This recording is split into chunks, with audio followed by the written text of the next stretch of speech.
अस्सलामुअलैकुम दोस्तों, वीडियो शुरू करने से पहले एक सवाल आता है कि क्या हमारे पास कोई ऐसी टेक्नोलॉजी है जिसके जरिए हम स्पेस में ट्रेवल करके अपने करीबी सोलर सिस्टम प्रोक्सिमा बी तक पहुंच सकते हैं। जहां तक मुझे याद है कि वॉयेजर 1 स्पेसक्राफ्ट जो 61,000 की स्पीड से ट्रेवल कर रहा है, उसके बाद हॉरिजॉन स्पेसक्राफ्ट जो 84,000 की स्पीड से स्पेस में ट्रेवल कर रहा है। अगर हम इस स्पीड से ट्रेवल करें तो हमें वहां पहुंचने में 54,000 साल लग जाएंगे, यानी इन स्पेसक्राफ्ट के जरिए हम वहां नहीं पहुंच सकते। तो क्या इससे भी तेज कोई स्पेसक्राफ्ट है? जी है, वो है पार्कर सोलर प्रोब, जो इस वक्त स्पेस में 7 लाख किलोमीटर फी घंटा की रफ्तार से स्पेस में ट्रेवल कर रहा है। ये स्पीड बहुत ज्यादा है, लेकिन आप हैरान होंगे कि हम इस स्पीड से भी अपने करीबी स्टार प्रोक्सिमा सेंटोरी तक नहीं पहुंच सकते। लेकिन साइंसदान एक ऐसे स्पेस क्राफ्ट पर वर्किंग कर रहे हैं जिसके जरिए हम सिर्फ कुछ ही सालों में वहां पहुंच जाएंगे। आखिर वो स्पेस क्राफ्ट कौन सा है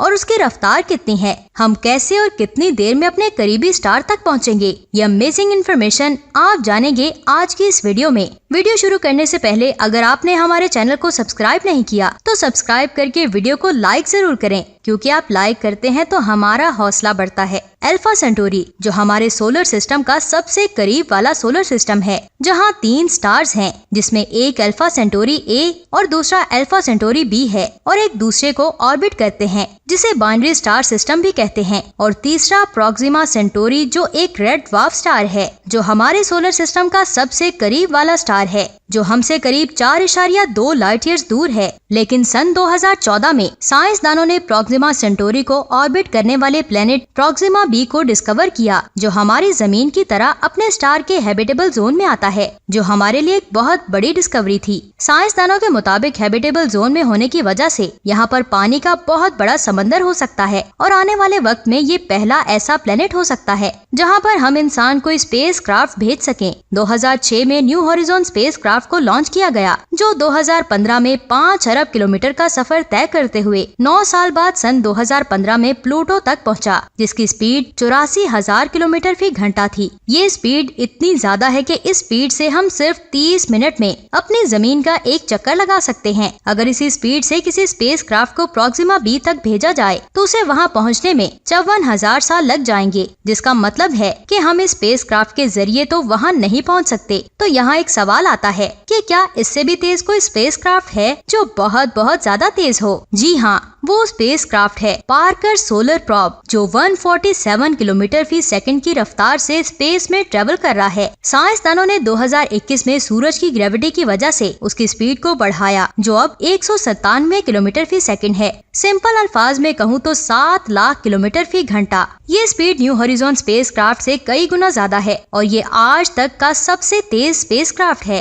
लेकिन इस स्पीड से भी हम प्रोक्सिमा बी तक नहीं पहुंच सकते, जिसका साफ मतलब ये है कि हम आज की टेक्नोलॉजी को इस्तेमाल करके वहां नहीं पहुंच सकते। लेकिन आप ये जानकर बहुत ज्यादा हैरान होंगे कि साइंसदान एक ऐसे स्पेस क्राफ्ट पर वर्किंग कर रहा है जिसके जरिए हम प्रोक्सिमा बी पर सिर्फ और सिर्फ 20 सालों में ही पहुंच जाएंगे, जिसका नाम है ब्रेक थ्रू स्टार शूट। इस कंसेप्ट का आगाज 1985 में हुआ था, जब एक साइंसदान रॉबर ने स्टार WISP का आइडिया दिया, जो एक ultra low mass interstellar probe है जिसको माइक्रोवेव बीम के जरिए आगे धकेला जाएगा। स्पेसक्राफ्ट में 100 मीटर चौड़ा कार्बन फाइबर सेल लगा होगा, जो बहुत ज्यादा पतला होगा, और इसके सेंटर में एक बहुत ज्यादा छोटी nano scale computer circuit chip लगी होगी, जिसके अंदर कैमरा और बाकी सेंसर्स लगे होंगे। और ऐसा सोचा गया कि स्पेसक्राफ्ट का वजन 1.8 किलोग्राम होगा। ये माइक्रोवेव बीम इस स्पेसक्राफ्ट को रोशनी की रफ्तार के 10% हिस्से के बराबर रफ्तार से आगे धकेलेगा, यानी कि इसकी रफ्तार 30,000 किलोमीटर फी सेकंड होगी। इस प्रोग्राम को लाइट सेल और सोलर सेल भी कहते हैं।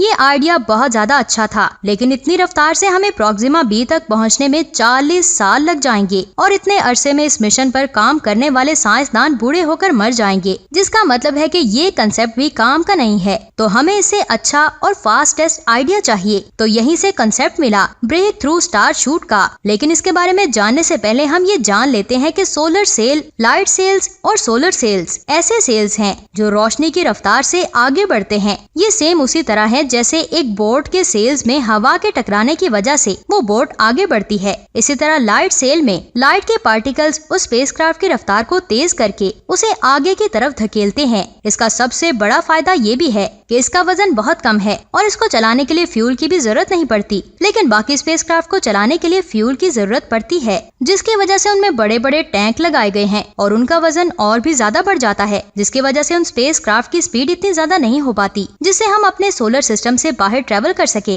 लेकिन अगर मैं बात करूं ब्रेक थ्रू आउट स्टारशूट की, जो एक बहुत जबरदस्त प्रोग्राम है हमारे सोलर सिस्टम से बाहर ट्रेवल करने के लिए, और यहाँ मैं आपको बता दूं कि ब्रेक थ्रू आउट स्टारशूट में फ्यूल की जरूरत नहीं होती। इसमें 4 मीटर चौड़े सेल्स लगे होते हैं जो बहुत ज्यादा पतले होंगे और इसके सेंटर में एक बहुत ही छोटी नैनो सर्किट चिप लगी होगी जिसके अंदर कैमरा, सेंसर्स और बैटरी लगी होगी और यही हमारा मेन स्पेसक्राफ्ट होगा। लेकिन यहाँ एक सवाल आता है कि ये स्पेसक्राफ्ट चलेगा कैसे? जैसे कि मैंने बताया कि लाइट सेल्स और सोलर सेल्स सूरज से निकलने वाले सोलर पार्टिकल से चलते हैं, लेकिन ब्रेक थ्रू आउट स्टारशूट लाइट के पार्टिकल से नहीं बल्कि विजिबल लाइट लेजर से चलेगा, जिसको जमीन पर बने लेजर फील्ड के जरिए पुश किया जाएगा। ये लेजर स्पेसक्राफ्ट की स्पीड को 1 घंटे के अंदर रोशनी की 20% स्पीड के बराबर पहुंचा देगी, जिसकी वजह से स्पेसक्राफ्ट की स्पीड 60,000 किलोमीटर फी सेकंड होगी और ये सिर्फ और सिर्फ 20 सालों में ही प्रॉक्सिमा बी तक पहुंच जाएगा। लेकिन इसके अंदर एक प्रॉब्लम भी है कि हम स्टारशूट को लाइट की 20% स्पीड से चला तो सकते हैं,